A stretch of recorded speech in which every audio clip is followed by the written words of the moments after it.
사랑하는 성도 여러분, 신앙생활은 기억하는 싸움입니다. 그러니까 우리가 하나님의 말씀을 기억하는 것이지요.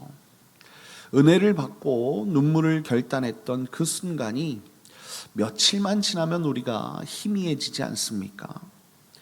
위기의 순간마다 하나님이 우리를 계속해서 도우셨건만 우리가 또 다른 문제, 또 다른 위기를 만나면 우리는 다시 두려워한다는 거예요.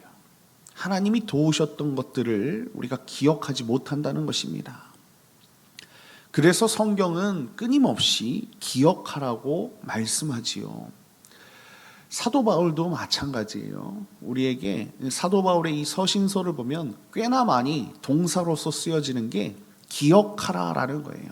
무엇을 기억하는 거예요? 하나님 말씀을 기억하라라는 것이지요. 오늘 본문은 고린도 교회의 성찬의 자리, 그 자리를 보여주고 있어요. 사실은 만찬이죠. 성도들이 예배 후에 만찬을 나누는 그 자리를 이야기합니다. 그것을 주의 만찬, 주의 성찬까지 이야기하는 것을 볼 수 있어요. 주님의 죽으심을 기억해야 할 가장 거룩한 그 만찬의 자리에 오히려 분열과 다툼이 일어났다는 것입니다. 함께 모여서 한 식탁에 앉았으나 어떤 사람은 배불리 먹고 어떤 사람은 굶주린 채 부끄러움을 당하는 그런 모습들이 고린도 교회에 있었다는 것입니다. 도대체 무엇이 거룩한 식탁을 이토록 어긋나게 만들었는가라는 것이지요. 그리고 우리는 그 식탁 앞에서 무엇을 기억해야 할까? 어떤 하나님의 말씀을 기억해야 할까라는 것입니다. 오늘 사도의 책망과 그리고 권면을 우리가 함께 이 말씀을 통해서 묵상하면서 함께 하나님의 말씀 가운데 은혜를 나누는 시간을 갖겠습니다. 자, 그렇다면 오늘 사도 바울이요, 고린도 교회의 그 만찬, 그 성찬의 자리를 꽤나 책망하고 있는데 왜 이렇게 책망하고 있는가라는 거예요. 첫 번째는 이것입니다. 첫 번째는요, 자기 만찬을 앞세우는 자기 중심성이 있었다는 거예요. 그래서 그것을 내려놓으라는 것입니다. 자기 중심성이 무엇입니까? 개인주의, 그죠? 이기주의가 있었다는 것입니다. 교회 안에 이런 것이 없어야 되는데 그런 것이 있었다는 것이죠. 자, 17절과 18절을 보면 이렇게 말씀하세요. 내가 명하는 이 일에 너희를 칭찬하지 아니하나니 이는 너희의 모임이 유익이 못되고 도리어 해로움이라. 먼저 너희가 교회에 모일 때에 너희 중에 분쟁이 있다 함을 듣고 어느 정도 믿거니와 라고 말씀하는 것을 볼 수 있습니다. 자, 오늘 말씀을 보면 사도 바울께서 조금 충격적인 그런 말씀을 하세요. 교회에게, 고린도 교회에 뭐라고 얘기하세요? 아주 단호하게 칭찬하지 아니하나니라고 말씀하시는 거예요. 고린도 교회의 모임이 유익이 되지 않는다라고 그렇게 말씀하시는 거예요. 교회의 모임은 유익이 되어야 하는데 유익이 되기는커녕 도리어 해로움이 되고 있다라고 말씀하고 있지 않습니까? 17절에 보니까 그렇게 말씀해요. 모이면 모일수록 더 좋아져야 하는 그런 교회 공동체가 모일수록 더 나빠지고 있다는 것입니다. 우리 교회는 그러지 않았으면 좋겠습니다.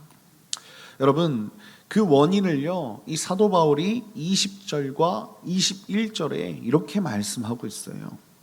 자, 제가 읽어보겠습니다.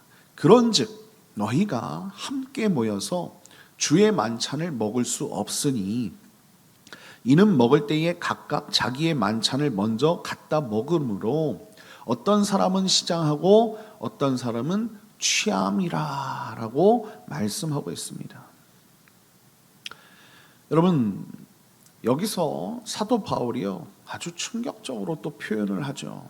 주의 만찬을 먹을 수 없으니 라고 말씀하고 있어요. 너희가 함께 모여서 주의 만찬을 먹지 못한다. 이게 무슨 뜻입니까?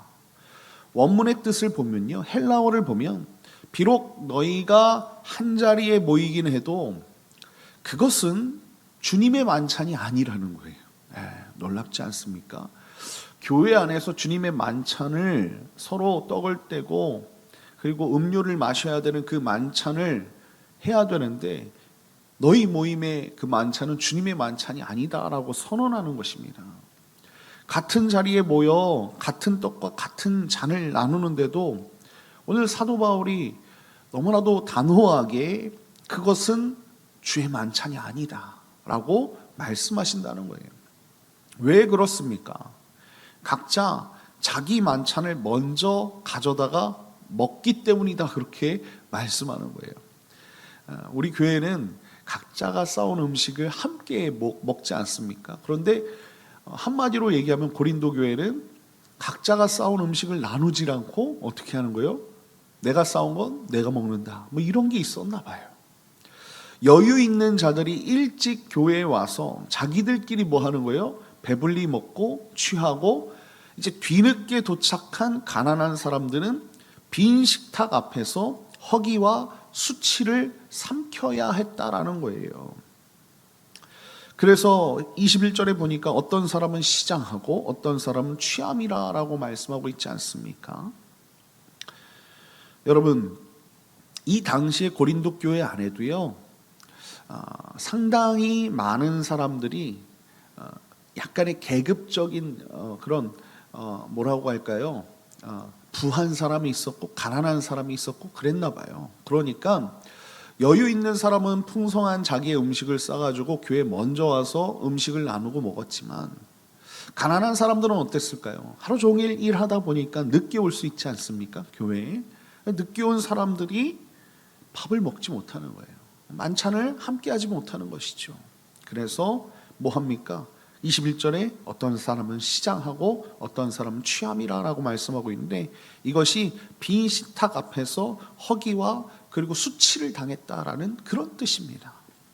자, 22절을 보니까 뭐라고 말씀하고 있어요? 22절, 11장 22절입니다.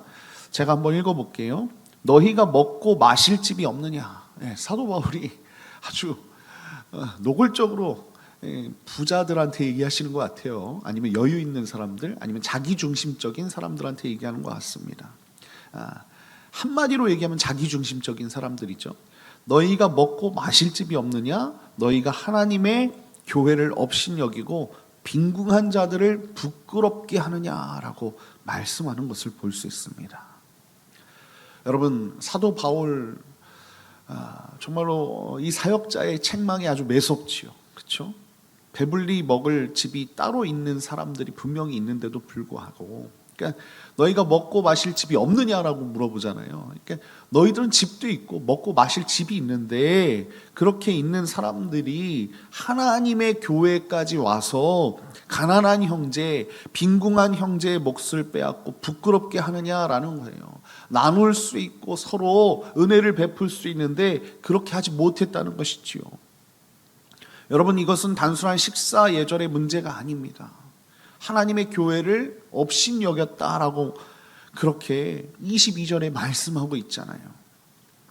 예수 그리스도의 죽으심을 기념하는 거룩한 자리를 왜곡한 그런 모습이었다는 거예요. 왜냐하면 그 이후의 구절들을 보면 그렇게 말씀하고 있어요. 사랑하는 성도 여러분, 하나님의 말씀을 기억하는 것, 그것을 방해하는 가장 큰 적은요, 자기중심성입니다. 그렇죠? 개인주의, 이기주의. 이 자기중심성이 무엇입니까? 나를 먼저 챙기는 마음이에요. 그렇죠? 그래서 고린도 교회 성도들이 뭐 한 거예요? 내 만찬을 먼저 앞세운 거죠. 내 만찬이니까, 내가 가져온 음식이니까 내가 마음대로 하는 거예요. 그렇죠? 그 거룩한 식탁을 무너뜨리는 것을 볼 수 있습니다. 여러분, 그런데요, 주님의 만찬은 어떻습니까? 이 성찬이라는 것은 나라는 경계를 허물고, 그렇죠? 개인이라는 경계를 허물고 우리라는, 그렇죠? 공동체로 들어가는 자리가 성찬이라는 것입니다. 오늘 우리의 신앙생활을 함께 좀 돌아봤으면 좋겠어요. 우리가 예배 자리에 앉았으면서도 여전히 나의 만족만, 나의 편의만 구하고 있진 않았는가라는 것들이지요. 여러분, 성령 하나님께서 우리의 마음을 좀 만져주시면 분명히 우리는 나의 만찬을 내려놓을 수 있습니다. 그렇죠? 개인적인 것들을 내려놓을 수 있고요. 곁에 있는 사람들, 우리가 이웃들을 볼 수 있는 거예요. 먼저는 가족들을 볼 수 있고요. 그리고 교회의 이웃들, 우리 함께하는 성도들을 볼 수 있고, 그리고 이 나라 이 민족 공동체를 볼 수 있는 것입니다. 성령 하나님, 우리의 마음을 만져주시고 곁에 있는 한 사람을, 빈궁한 사람, 가난한 사람, 나보다 못한 사람, 물론 나보다 잘한 사람도 우리가 돌봐야 되겠지만 그 사람들을 돌아보며 주님 안에서 함께 성찬의 자리에, 그 만찬의 자리에 나아가는 저와 여러분이 다 되었으면 좋겠습니다. 자, 그렇다면 우리가 성찬에서 또 기억해야 할 본질이 무엇인가라는 거예요. 본질, 성찬의 본질을 함께 나누겠습니다. 자, 두 번째는 이것이에요. 내 몸과 내 피로 세우신 새 언약을 기억해야 된다는 거예요. 여러분, 여기서 내 몸과 내 피는 누구의, 어떤 분의 몸과 피입니까? 예수 그리스도의 몸과 예수 그리스도의 피로 세우신 그 새 언약을 우리가 기억하면서 주의 성찬, 주의 만찬을 우리가 해야 된다는 것입니다. 자, 오늘 말씀 23절과 24절을 보면 이렇게 말씀하고 있어요. 내가 너희에게 전한 것은 주께 받은 것이니, 주님께 받았다는 거예요. 곧 주 예수께서 잡히시던 밤에 떡을 가지사 축사하시고 떼어 이르시되 이것은 너희를 위하는 내 몸이니 이것을 행하여 나를 기념하라 하시고 라고 말씀하는 것을 볼 수 있어요. 자, 고린도 교회, 그렇죠? 서로 지금 자기중심적인 이 교회를 향해서 사도 바울이 성찬의 그 처음의 자리로 돌아가고 있는 것을 볼 수 있어요. 그러면서 주님께 받았다라고 그렇게 얘기하면서 고린도 교회에 설명하는 것이죠. 그렇죠? 주님께 받았다라는 것인데 무엇을 받은 거예요? 자, 우리 예수님께서 잡히시던 밤이라고 얘기하시죠. 잡히시던 밤에 뭐 하셨어요? 여러분들 잘 아시죠? 최후의 만찬 하시지 않았습니까? 그것이 최후의 만찬이 지금의 우리의 성찬이 된 거예요. 이 표현이요, 이 잡히시던 밤이라는 말씀이 원어로 보면 넘겨지고 계시던 밤이에요. 넘겨지고, 누구에게 넘겨지는 거예요? 로마 병정들에게 넘겨지는 것이죠. 주님께서 배신을 당해서, 그렇죠? 가룟 유다에게 배신을 당해서 끌려가시던 그 급박하고 긴장된 밤을 이 사도 바울이 다시 한번 말씀을 통해서 기억하게 하는 거예요. 고린도 교회 교인들에게 떠올리게 해서 그날 밤에 우리 주님이 떡을 떼어 주시면서 하셨던 말씀을 하시죠. 이것은 너희를 위하는 내 몸이니라고 말씀하는 것을 볼 수 있습니다. 자, 그리고 25절에 보니까 또 뭐라고 말씀하시냐면 식후에 또한 그와 같이 잔을 가지고 이르시되 이 잔은 내 피로 세운 새 언약이니 이것을 행하여 마실 때마다 나를 기념하라 하셨으니라는 이 말씀을 내가 받았다. 그리고 너희에게 알려준다라고 말씀하는 거예요. 여러분, 우리 예수님께서는 잔을 들어서 내 피로 세운 새 언약이라고 말씀하셨습니다. 그리고 거기에서 덧붙여서 뭐라고 말씀하세요? 이것을 너희는 행하며 마실 때마다 뭐예요? 나를 기념하라 라고 말씀하세요. 여러분, 원어로 봤을 때, 헬라어로 봤을 때 이 기념이라는 뜻은요, 주님의 죽으심을 거듭거듭 마음에 기억하라는 거예요. 새기라는 거예요. 그리고 그 새길 뿐만이 아니라 그것을 온 마음으로 쏟으라라는 그런 뜻으로 되어 있습니다. 사랑하는 성도 여러분, 우리가 가족들이 함께 사랑하지 않습니까?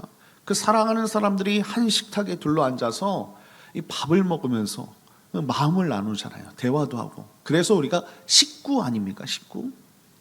십자가 사건을요, 오늘 우리의 삶의 한복판으로 불러와서 지금 이 최후의 만찬을 이야기하면서 사도 바울이 너희들은 식구야, 함께 된 공동체야.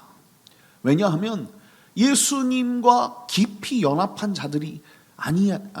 자들이지 않냐라고 지금 말씀하고 있는 것입니다. 우리가 분명히 기억해야 할 것이 있어요. 마음에 새겨야 할 것이 있어요. 성찬의 그 떡과 잔이 그 자체로 주님의 살과 피로 변하는 것은 아닙니다. 예. 이것을 가톨릭에서는 화채설이라고 얘기해서 성찬의 떡과 그 포도주가 진짜 몸으로 변한다. 예수님의 몸으로 변하기 때문에 하나도 흘리면 안 돼요. 그렇죠? 하나도 흘리면 안 돼서 여러분들 가톨릭에 가면 포도주는 주지 않습니다. 성도들에게. 왜냐면 흘릴까 봐.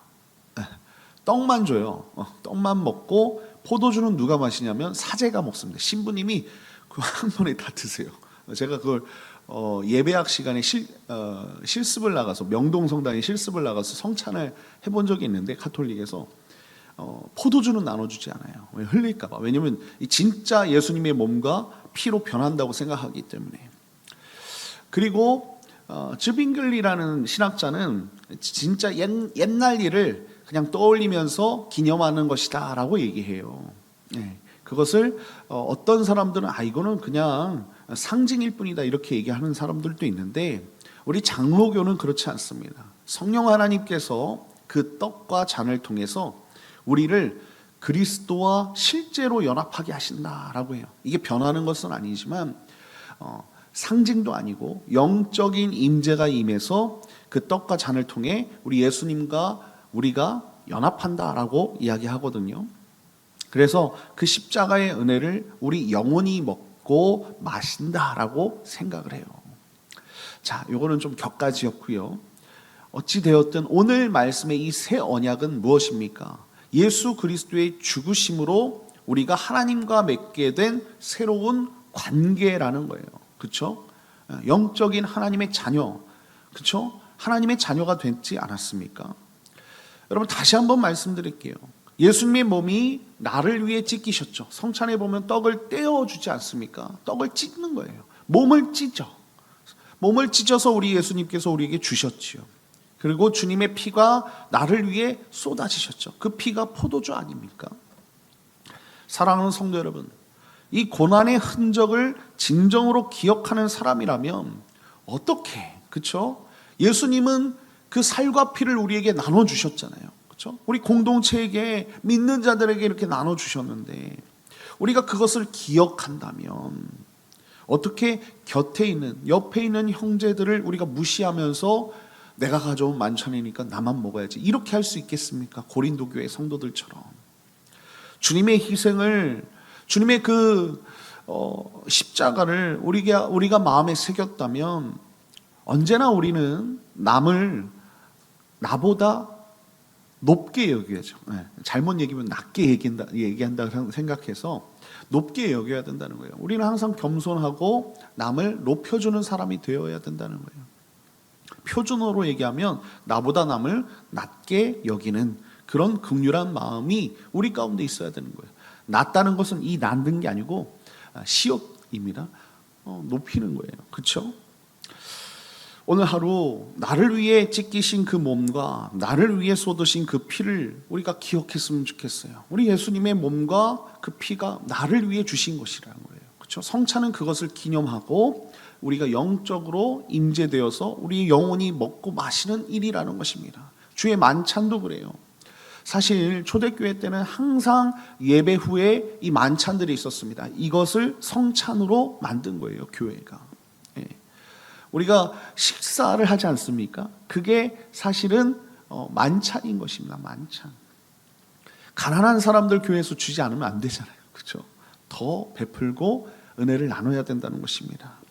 우리가 이 사랑, 예수님의 사랑을 우리가 받았기에, 그의 몸과 그의 피를 받았기에 우리가 그 사랑을 품고 오늘도 함께 나누며 함께 정말로 공동체로서 세워져가는 우리 드리움교회 되었으면 좋겠습니다. 자, 그렇다면 오늘 이 말씀의 기억, 우리가 말씀을 기억하잖아요. 그러면 그 말씀이 우리를 어디로 이끄는가라는 거예요. 자, 마지막 세 번째는 이것입니다. 다시 오실 주님을 바라보며 그 죽으심을 전하는 복음의 삶을 살 수 있다는 것입니다. 자, 오늘 말씀 26절 마지막입니다. 26절 보면 이렇게 말씀하고 있어요. 너희가 이 떡을 먹으며 이 잔을 마실 때마다 주의 죽으심을 그가 오실 때까지 전하는 것이니라 라고 말씀하고 있어요. 그렇죠? 우리가 이 성찬을 먹고 마시고 영적으로 정말로 하나님 앞에 풍성해지는 것뿐만이 아니라 주의 죽으심, 이 복음이죠. 예수 그리스도의 십자가의 죽으심을 그가 오실 때까지, 다시 오실 때까지 뭐 하는 거예요? 복음을 전하는 것이지요. 오늘 말씀만 봐도 그렇지 않습니까? 성찬은 여러분 과거를 돌아보는 데서 끝나지 않아요. 그렇죠? 하나님의 말씀을 돌아보고 기억하는 데서 끝나지 않습니다. 떡과 잔을 먹고 마실 때마다 우리는 두 방향을 함께 바라봐야 된다는 거예요. 뒤로는 어떻게 해야 돼요? 십자가에서 이루신 예수 그리스도의 그 죽으심을 우리가 기억해야 되는 것이고, 앞으로는 뭐예요? 우리 예수님께서 다시 오시잖아요. 그렇죠? 우리는 그렇게 믿잖아요. 다시 오실 것을 우리가 바라보고 소망하면서 어떻게 하는 거예요? 예수 그리스도의 그 죽으심을 전하는 자, 예수 그리스도의 십자가를 전하는 그런 사명자, 복음을 전하는 자가 되어야 된다는 것입니다. 여러분, 여기서 전한다라는 이 말은요, 원어를 보니까 단순히 입으로 알리는 것을 넘는 거예요. 어둠의 권세를 향해서 예수 그리스도의 승리를 선포하는 행위입니다. 여러분, 성찬의 식탁은 장차 천국에서 주님과 함께 누릴 영원한 하늘 잔치를 우리가 미리 맛보는 거예요. 그렇죠? 예시처럼 맛보는 거예요. 그러니까 성찬은 닫힌, 그렇죠? 닫힌 문이 아니라는 거예요. 그런 골방의 의식이 아니라는 것입니다. 세상을 향해서 이 성찬은 열려 있고, 이 성찬을 통해서 예수 그리스도를 기억한 자들이 이 복음을 선포하는 자리가 이 성찬의 자리라는 것입니다. 여러분, 좀 오늘 말씀이 어려울 수 있죠. 그러나 단순합니다. 예수 그리스도의 그 몸과 피를 마신 자들은 뭐 해야 되는 거예요? 당연히 복음을 전하는 삶을 사는 것입니다. 사랑하는 성도 여러분, 예수 그리스도의 그 십자가 죽음을 기억하는 성도는요, 그 사랑을 세상 속에서 삶으로 증명해내야 된다는 거예요. 어렵지요. 쉽지 않지만 예수님처럼 살자, 이러는 것입니다. 우리도 예수님처럼 우리의 살과 우리의 피를 내어줄 수 있어야 된다는 거예요. 그 성찬의 자리에서 받은 그 사랑이 예배당 문을 나서는 순간부터 뭐 해야 돼요? 흘러가야 된다는 거예요. 교회 안에서만 나누고 교회 안에서만 함께 막 사랑하는 것이 아니라 밖에 나가서도 예수 그리스도 그분의 그 사랑을 전할 수 있어야 된다는 것입니다. 그래서 오늘 고린도 교회가 책망을 받는 거예요. 왜 니들끼리만 먹니? 라는 얘기를 하시는 것이죠. 우리 교회가 드리움 교회 아닙니까? 주님의 날개 그늘이 드리운 교회, 그렇죠? 그럼 그게 무슨 뜻이에요? 날개 아래서, 그 그늘에서 많은 영혼들이 회복해야 되지 않겠습니까? 지친 이웃에게 우리가 주님의 위로를 건네고, 소외된 한 사람에게 따뜻한 손길을 내미는 것, 그것이 주님의 죽으심, 그렇죠? 살과 피를 우리에게 주신 그 삶을, 그 복음을 전하는 삶 아니겠습니까? 다시 오실 주님을 우리가 믿었으면 좋겠습니다. 그리고 다시 오실 주님을 믿는 것뿐만이 아니라 전하는 그런 하나님의 백성들이 되었으면 좋겠어요. 오늘 하루 우리를 세상의 빛과 소금으로 살게 하신 아주 놀라운 그 능력 안에서 내가 받은 그 사랑을 기억하고 또 전하며 이웃에게 복음을 나눌 수 있는 그런 하나님의 사람들 다 되시길 예수님의 이름으로 축원드립니다. 결론입니다. 돈, 섹스, 권력이라는 책을 쓴 리처드 포스터라는 저자가 있어요. 꽤나 유명한 사람이죠. 이 책은 현대 그리스도인이 넘어지기 쉬운 유혹, 돈과 성과 그리고 권력, 이 세 가지를 정리한 책입니다. 우리가 돈, 성, 권력에 빠지기 쉽지 않습니까? 언젠가 이 리처드 포스터가 강연을 마친 뒤에 한 사람이 이렇게 묻습니다. 이 세 가지 중에서 선생님께서는 어느 것이 가장 어려우셨습니까? 라는 질문을 받았어요. 그때 이 리처드 포스터가 이렇게 대답을 합니다. 돈에 대한 욕심은 목회자가 되면서 어느 정도 내려놓을 수 있었습니다. 음란한 욕심도 나이를 먹으며 조금씩 극복이 되었습니다. 그러나 권력욕이라는 사탄은 어찌나 끈질긴지 아직도 확실히 이겼다고 말할 자신이 없습니다 라고 그렇게 대답했습니다. 권력이 조금 쉽지 않았었나 봐요. 돈, 섹스 그리고 권력욕을 다룬 책의 그 저자조차도 그 권력의 욕심, 그 끈질김을 정직하게 고백하고 있지 않습니까? 우리는 권력이라고 하면 정치적인 힘만 떠올리기 쉬워요.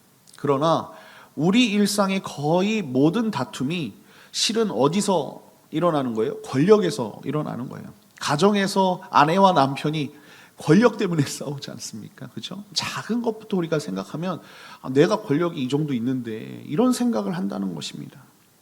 남을 내 뜻대로 움직이고 싶은 마음, 내 방식을 관철하려는 그 지배욕이 가정과 교회와 그리고 이 나라 이민족마저도 또 열방마저도 그 관계를 무너뜨린다는 것입니다. 사랑하는 드리움교회 성도 여러분, 고린도 교회의 식탁을 무너뜨린 것도 바로 이 자기 중심성이었어요. 이 자기 중심성이 무엇입니까? 이 권력이라는 것에 취해 있던 사람들의 모습이었다는 거예요. 내 만찬을 먼저 챙기려는 마음, 곁에 있는 형제를 보지 못하는 그 마음이라는 것입니다. 그러나 우리 예수님의 식탁은 정반대였다는 것. 우리 주님은 그 식탁에서 무엇을 주셨어요? 자기 몸을 떼어 주셨어요.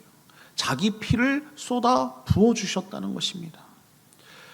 예수님은요, 자기 자신을 움켜쥔 것이 아니라, 나만 잘 살겠다가 아니라 자기를 온전히 우리에게 내어주시지 않았습니까? 그러므로 주님의 만찬을 기억하는 사람, 그 사람은 뭐해요? 내가 아무리 그 음식을, 좋은 것들을 가져왔을지라도 나의 만찬을 내려놓고 그 만찬을 누구에게 주는 거예요? 성도들에게, 가난한 사람들에게 주는 것입니다. 예수님처럼. 오늘 하루 나를 위해 찢기신 몸과 나를 위해 쏟으신 피를 좀 기억하셨으면 좋겠습니다. 그리고 나의 중심성, 자기 중심성을 내려놓고 우리 곁에 있는 한 사람을 품는 그런 복된 성도들 다 되셨으면 좋겠어요. 먼저 가정에서 한번 실천해 봅시다. 가정에서 내가 정말로 내가 사랑해야 할 사람들을 먼저 품는 우리 드리움교회 모든 성도님들 다 되시길 예수님의 이름으로 간절히 축원드립니다.